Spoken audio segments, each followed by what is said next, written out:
Selamat pagi dan salam sejahtera untuk kita semua. Baik, pada pagi ini materi kita lanjutkan yaitu bab yang ketiga tentang gerak lurus. A.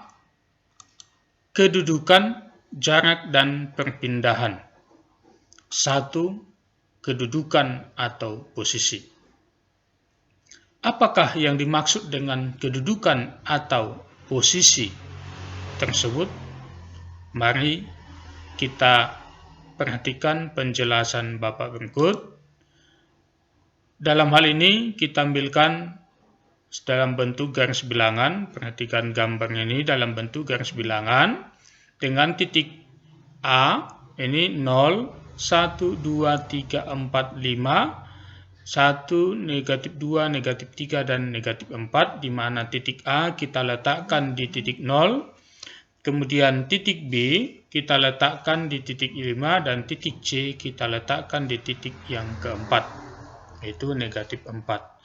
Maka titik A sebagai acuan atau patokan dengan XA-nya sama dengan 0 meter. Kemudian letak daripada B terhadap A itu dinyatakan dengan kedudukan titik B, yaitu XB sama dengan positif 5 meter. Atau boleh kita nyatakan 5 meter di kanan A atau 5 satuan di kanan A. Itulah kedudukan daripada B. Lalu bagaimanakah kedudukan C? Kedudukan titik C dinyatakan dengan XC sama dengan negatif 4 meter atau kita nyatakan 4 satuan. Artinya itu adalah ada dia sejauh 4 meter di sebelah kiri A, yaitu sejauh 4 meter atau 4 satuan di kiri A. Itulah kedudukan titik C. Jadi dari sini bisa kita ambilkan kesimpulan untuk menjelaskan kedudukan atau mendefinisikannya. Maka kedudukan atau posisi suatu benda itu adalah letak suatu benda pada saat T sekon terhadap suatu acuan atau patokannya. Dalam hal ini mungkin di kiri patokan atau di kanan patokan. Akibat daripada ada di searah daripada kedudukan atau arah daripada letak benda tadi, maka kedudukan atau posisi ini kita nyatakan dia dalam besaran vektor atau termasuk dia dalam besaran vektor. Oke. Itu mengenai kedudukan atau posisi. Yang kedua itu jarak, disimbolkan dengan S. Nah, perhatikan gambar berikut untuk menjelaskan atau supaya nanti kamu dapat mendefinisikan apa yang dimaksudkan dengan jarak. Dalam hal ini kita ambilkan perjalanan seseorang, itu berjalan, dia mula-mula ada di titik C, dia menuju A, tetapi dia berjalan melalui titik B, kemudian dari B ke A atau dia berbalik arah. Nah, dalam hal ini dari C ke B ini ada sejauh berapa meter? Itu ada sejauh 9 meter. Kemudian dari B ke C ini ada berapa meter? Ini ada sejauh 5 meter. Maka jarak yang ditempuhnya itu adalah seluruhnya. Ini jalan yang dilaluinya ini dari C ke B, kemudian dari B ke A, itulah jarak yang ditempuh si seseorang tadi pada saat dia berjalan dari titik C menuju A. Itu sejauh 14 meter.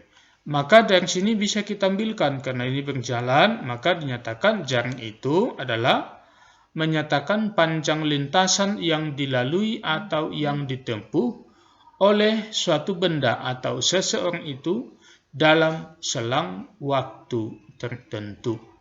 Ya, jadi ingat, jarak itu adalah panjang lintasan yang ditempuh.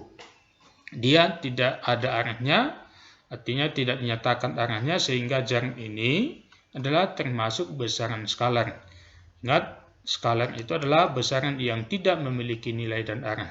Selanjutnya kita ambilkan yang ketiga adalah perpindahan, disimbolkan dengan delta X atau delta R. Nah, ini juga kita perhatikan gambar berikut untuk dapat menjelaskan atau mendefinisikan perpindahan. Yaitu misalnya seseorang berjalan dari titik A menuju C, ini dari A menuju C, tetapi dia melalui B dulu.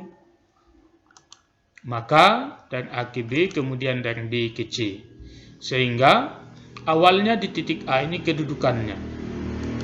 Kita ambilkan perpindahan adalah garis yang menghubungkan titik A ke titik C. Itulah perpindahan XAC, delta XAC-nya. Nah, titik A patokan atau acuan dan dia ada pada kedudukan titik A awalnya, XA sama dengan 0, kedudukan akhir di titik C, itu XC sama dengan negatif 4 meter. Maka perpindahan adalah delta X sama dengan XC kurang XA sama dengan negatif 4 meter, artinya 4 meter ke C dari A atau ke kiri A. Jadi, perpindahan adalah perubahan kedudukan atau posisi suatu benda pada saat tertentu terhadap kedudukan awalnya. Ini untuk lintasan yang lurus dan berbalik arah. Kemudian, dinyatakan delta X tadi, XC kurang XA.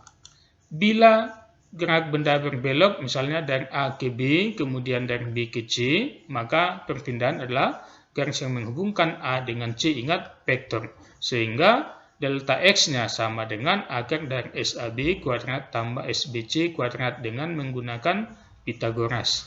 Delta X perpindahan, SAB jarak dari A ke B, dan XBC dari B ke C dalam satuan meter. Nah, untuk tugas atau latihannya berikut. 1. Andi berjalan lurus dari titik A menuju B melalui C seperti gambar berikut. Tentukan kedudukan awal dan akhirnya, jarak yang tempuh selama bergerak dan perpindahannya. Yang kedua, Andi berjalan sejauh 8 meter ke utara, kemudian 6 meter ke timur. Tentukan besar jarak dan perpindahan yang tempuh Andi. Yang ketiga, Budi berlari mengelilingi lapangan berbentuk lingkaran dengan jarak 10 meter. Ia mengelilingi lapangan tersebut sebanyak 2,5 kali. Tentukan besar jarak dan perpindahan yang ditempuh Budi. Oke, itu tugasnya. Demikian.